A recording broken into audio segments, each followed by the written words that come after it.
Officer Mark Evans had always considered himself the sharpest cop in his precinct. He wore his badge with pride and had developed a reputation for being tough on crime. But behind his no-nonsense exterior lay biases that others often noticed but dared not challenge. Evans believed he could read people from just a glance, making quick judgments about their character based on how they dressed, how they moved, and though he'd never admit it openly, the color of their skin. One warm evening, Officer Evans was on his usual patrol, cruising through Riverview Park. The park was calm, with people winding down their days. But then, parked under an oak tree at the edge of the lot, he noticed a sleek black sedan, a model far too flashy for this quiet neighborhood, or so he thought. A well-dressed black man sat in the driver's seat, deeply engrossed in his laptop. To Evans, the scene was an immediate red flag. What's he doing here, he thought to himself. Looks like he doesn't belong. Justifying his suspicion with thoughts of recent break-ins in the area, Evans parked his cruiser and approached the vehicle with a scowl. Tapping on the window, he leaned down as the man looked up. He seemed surprised but quickly rolled down his window. "Good evening, officer," the man greeted with a calm smile, closing his laptop and setting it on the passenger seat. Evans barely nodded. "License and registration," he demanded, his tone sharp. The man handed over his ID and paperwork without protest, though his brow furrowed with a hint of confusion. "Is there a problem, officer?" he asked politely. "Just a routine check," Evans responded tersely, inspecting the ID card. "What brings you out here?" The ID read, Samuel Roberts. The badge beside it bore the letters FBI. Evans felt a wave of irritation rise, dismissing the badge as a likely fake. In his mind, he thought, what are the odds of this guy being FBI? He's just trying to dodge questions.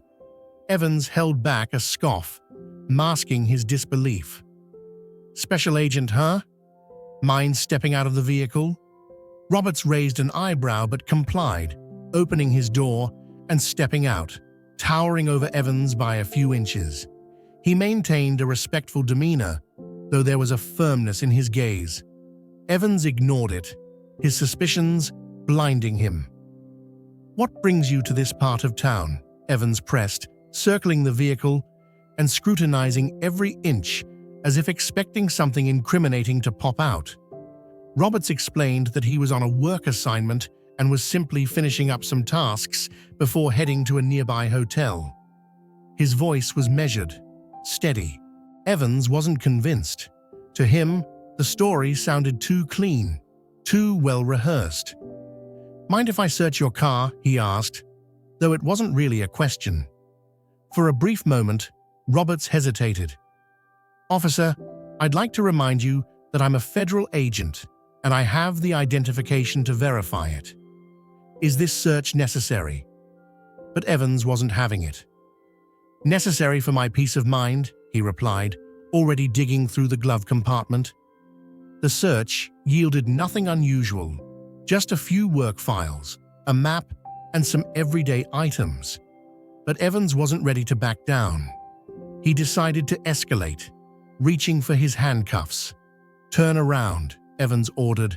"I'm detaining you until I can verify your story." The air grew tense as Roberts, though visibly frustrated, remained calm. "Officer, you might want to call your station first before taking this any further." Evans chuckled, brushing him off. "Yeah, right," he muttered, ignoring the man's plea and snapping the cuffs around his wrists. But in that moment, another officer on duty, Officer Karen Torres, had been watching the encounter from a few yards away. As soon as she saw Evans cuffing the man, she stepped forward.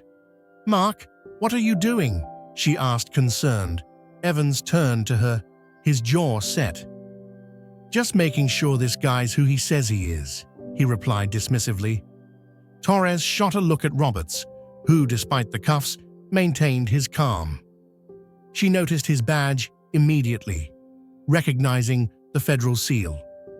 "Mark, maybe you should run his ID." With a scowl, Evans called it in. The silence on the other end was palpable as the dispatcher pulled up the records. Then, after a moment, the dispatcher's voice returned, stammering, "That ID belongs to Special Agent Samuel Roberts of the FBI." The words struck Evans like a blow. He felt his face flush as he looked at Roberts, who stood quietly, no longer bound by the cuffs. The agent's patience was remarkable, but his gaze was piercing. It was a look that said, "This won't be ignored." Back at the station, Evans was called into the chief's office, where Roberts was already waiting, a quiet but unmistakable authority emanating from him. The chief gave Evans a hard look, her face a mix of anger and disappointment. "Officer Evans," the chief began, "Agent Roberts here has been investigating federal crimes related to organized crime in this area. He's been working with us undercover. So imagine his surprise when he was detained by one of our own officers." Evans swallowed, unable to meet anyone's eyes. The chief continued, her tone firm. "Your actions today are being reviewed, and you're suspended pending investigation. This department cannot condone prejudice, and we certainly won't tolerate officers who act without proper cause." The room was silent. Evans opened his mouth to defend himself, but the words faltered, and he simply lowered his head. Agent Roberts finally spoke, his tone calm but sharp. "Officer, I've worked hard to ensure that those who serve justice do so without bias. It's not about the uniform or the badge. It's about integrity. Perhaps it's time you reconsider what those mean." The suspension sent a wave of discussion through the department, and Evans was forced to face his actions.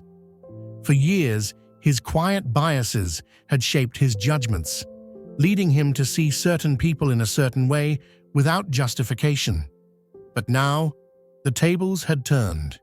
He had looked at Agent Roberts and seen what he wanted to see, not the truth. Agent Roberts resumed his work, but the incident lingered, becoming a story that highlighted the dangers of prejudice and the importance of accountability within the force. As for Evans, he would spend the coming months grappling with his choices, realizing that he had a long way to go in understanding what it truly meant to serve and protect, fairly and without bias.